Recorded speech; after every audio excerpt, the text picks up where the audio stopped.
Welcome back to Basic Electronics. We will now start our discussion of the bipolar junction transistor, or the BJT in short. The BJT is much more complex than the diode, and in the next few classes we will see how to represent its behavior for circuit analysis. In this class we will start with the BJT symbols for the two types of BJT, namely NPN and PNP BJTs. We will look at a simple model to represent the BJT in the so-called active mode. So let us get started. Let us start our discussion of the bipolar junction transistors, or the BJT in short. BJTs are of two kinds, PNP transistor and NPN transistor. In the PNP transistor, we have a p-type semiconductor region followed by an n-type region and then a p-type region again. Here we have an n-type region, then p-type region, and again an n-type region. And in both cases there are three contacts: emitter, base, and collector. And we should note that these schematic diagrams shown here are only representative.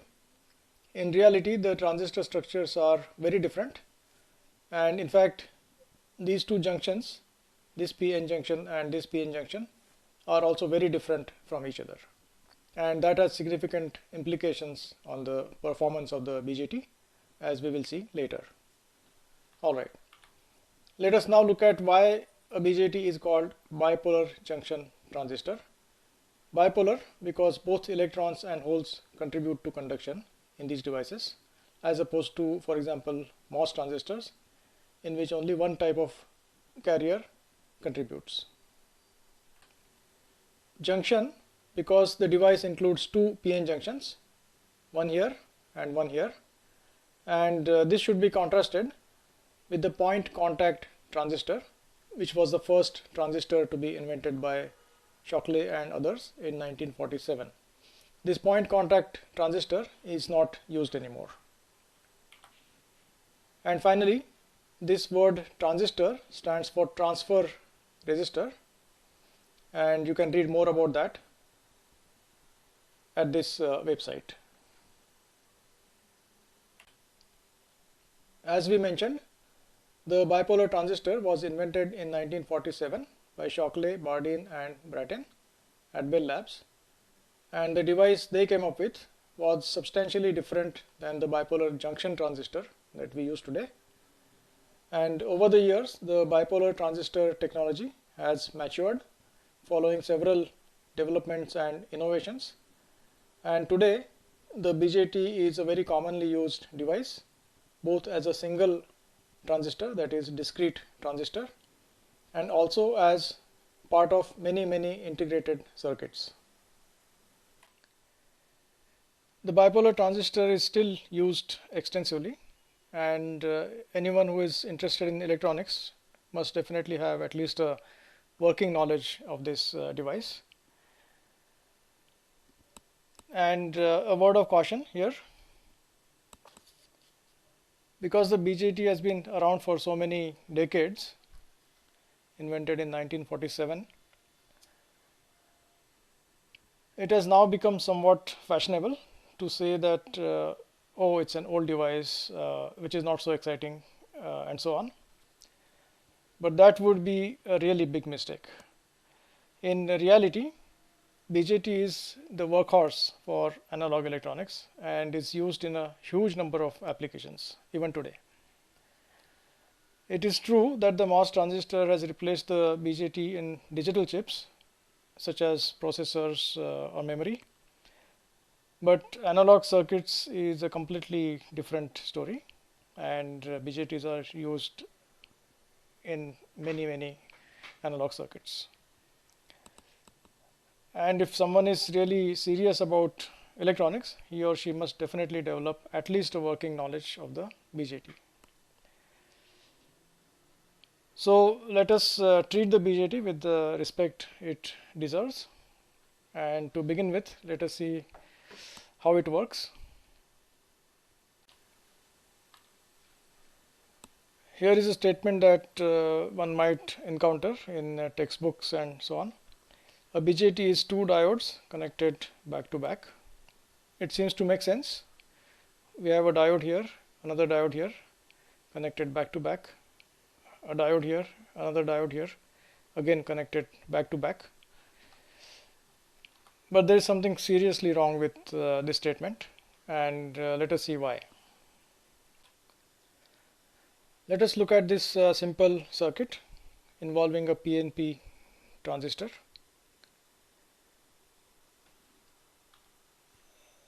Let's replace the transistor with two diodes connected back to back like we were discussing. So here is one diode PN, that is D1. Here is another diode PN, again D2, and their N ends are connected together like here. Now let us find I1, I2 and I3 in this situation. We notice that the P end of the diode D1 is at a positive potential as compared to its N end, which is at a negative potential.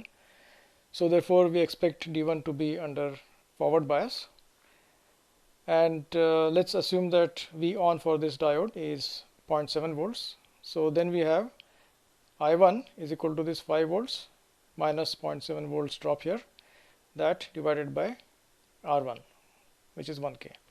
So I1 turns out to be 4.3 milliamps, and I2 is negligibly small because D2 is under reverse bias. Its P end is negative as compared to the N terminal, and therefore D2 is under reverse bias. The current is negligibly small, and so therefore I2 is 0. I3 is then nearly equal to I1 because this I2 is 0, and therefore I3 is also about 4.3 milliamps.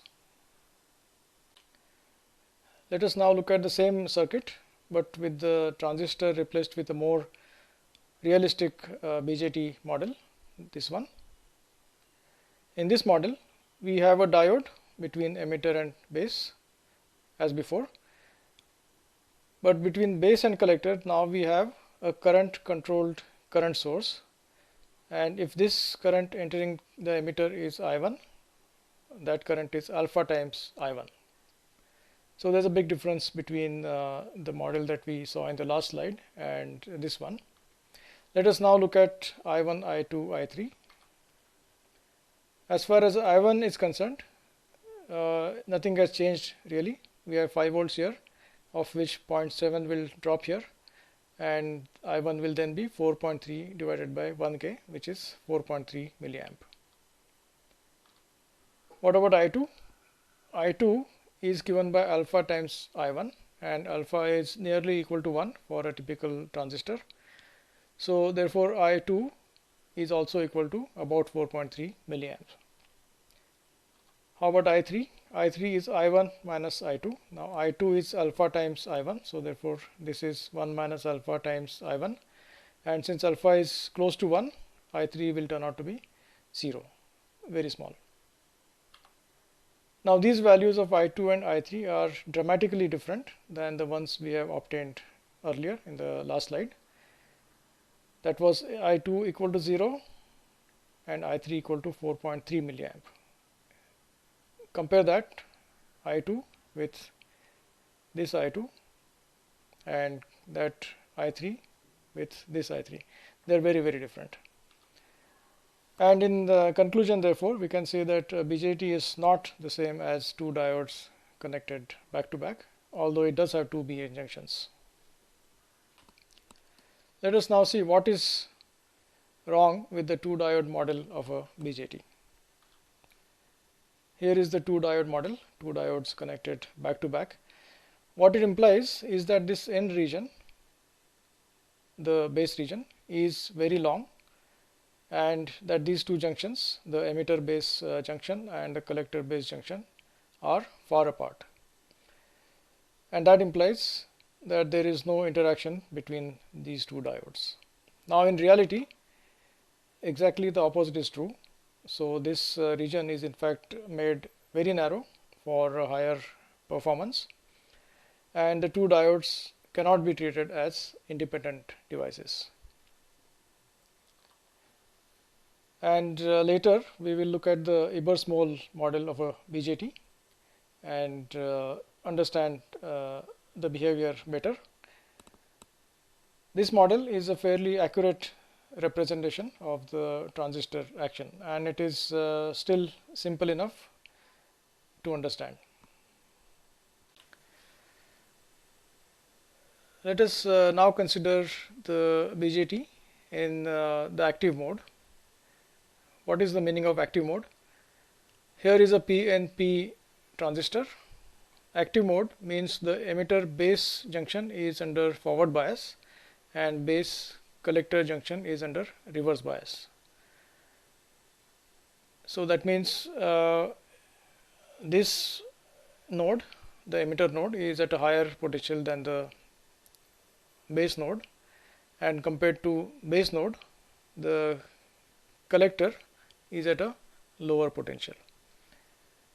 Similarly, for an NPN BJT, the emitter base junction is under forward bias in the active mode.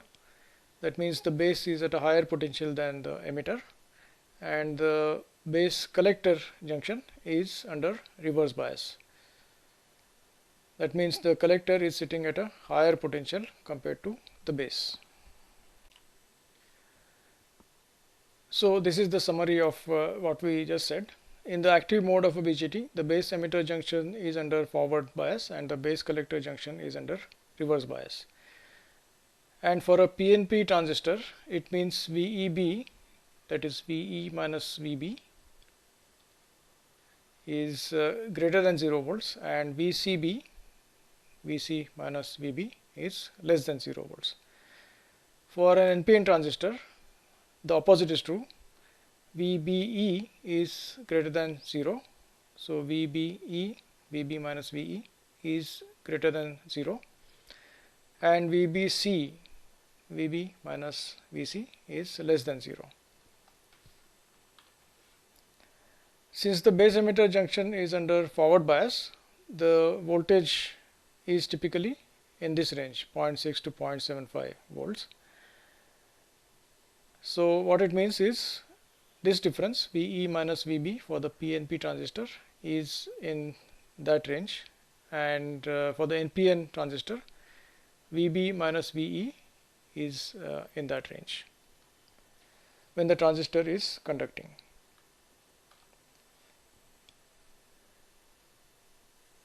The base collector voltage can be several volts or even hundreds of volts, and is limited only by the breakdown voltage of the base collector junction. The base collector junction is under reverse bias, and that reverse bias essentially can be a few volts or can be much larger depending on how the transistor is fabricated, and it is basically limited by the breakdown voltage of the base collector junction. So once again, base emitter forward bias, base collector reverse bias in the active mode. Same for NPN, base emitter forward bias, base collector reverse bias. Now the symbol for a BJT includes an arrow for the emitter terminal. So look at this symbol. This arrow here is always at the emitter, and the direction indicates the current direction when the transistor is in the active mode. So when the transistor is in the active mode, this junction is under forward bias and the current would be in that direction, and that is the same as the direction of the arrow. Similarly, when this junction is under forward bias, the current would be in that direction, and that is why this arrow here at the emitter is going out from the device. And finally, in analog circuits including amplifiers, we generally have the BJTs operating in the active mode. It is they are designed like that, and of course we will consider some analog circuits later, and we will observe this particular point. Here are the equivalent circuits for BJT in active mode. This circuit is for a PNP transistor, and this circuit here is for an NPN transistor. So what do we have here? Between the emitter and base, we have a PN junction that is represented by this diode here. Between base and collector, we have this current controlled current source. If this current is IE, that current is alpha times IE. And as we have commented earlier, this alpha is close to 1, little less than 1. For the NPN transistor, we have a similar situation. There is a PN diode here between base and emitter. That is a diode. And between the base and collector, we have this current controlled current source. Once again, if this current is IE, that current is alpha times IE. Let us note that the direction of currents in the PNP transistor and in the NPN transistor are different. Here, if the diode is PN, it will conduct always in that direction, and the emitter current is in the same direction. Same case here. This diode will conduct always in that direction, and the emitter current is also in that same direction. IC is in the same direction as alpha IE in both cases,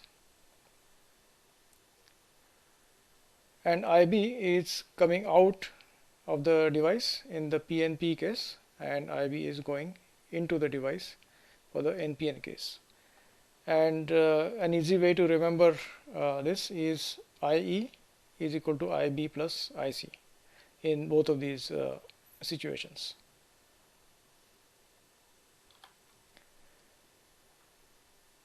In the active mode, which is what we have shown here, IC is alpha times IE, as we have already seen, and alpha is approximately 1, slightly less than 1. IB is IE minus IC, and since IC is alpha times IE, IB is IE times 1 minus alpha. And we have chosen this current directions so that this equation is valid for both the PNP and the NPN case without any change of sign. Now the ratio IC by IB is a very important one, and that is called the current gain beta of the transistor. So beta is IC by IB, and we already have an expression for IB, IE times 1 minus alpha. IC is alpha times IE, and therefore when we take the ratio of these two, that IE will cancel and we get alpha over 1 minus alpha.